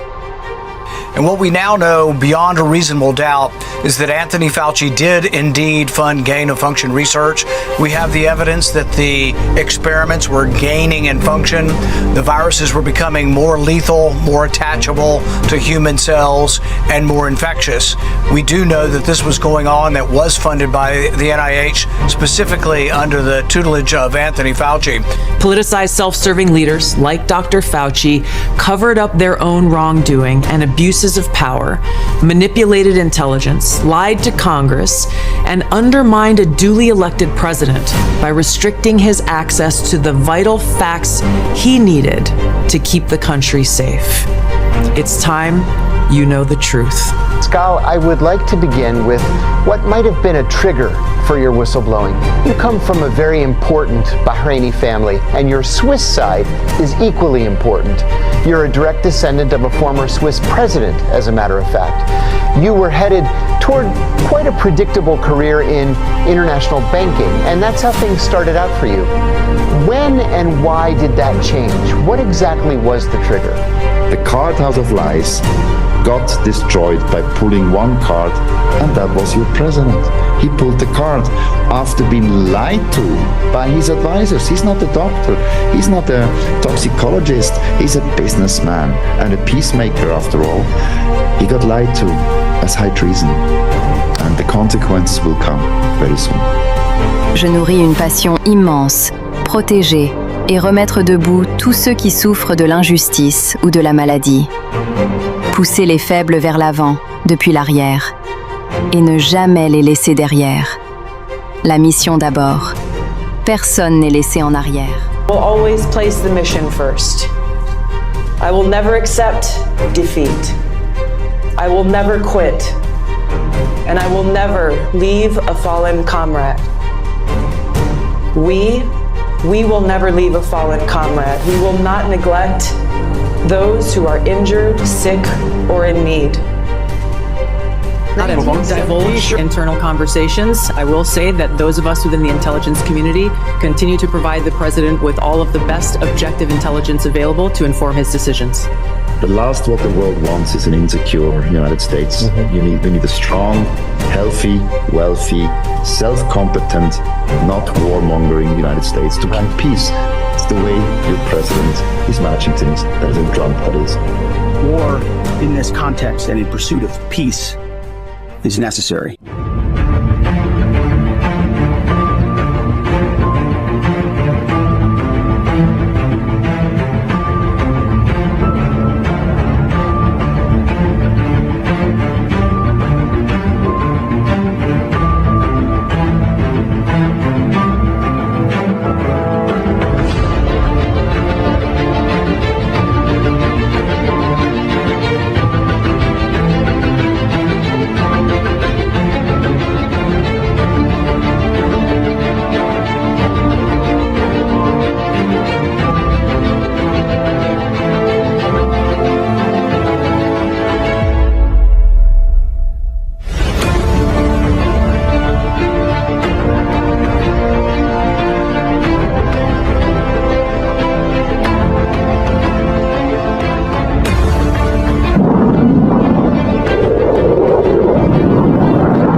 They're not the bully of the Middle East anymore.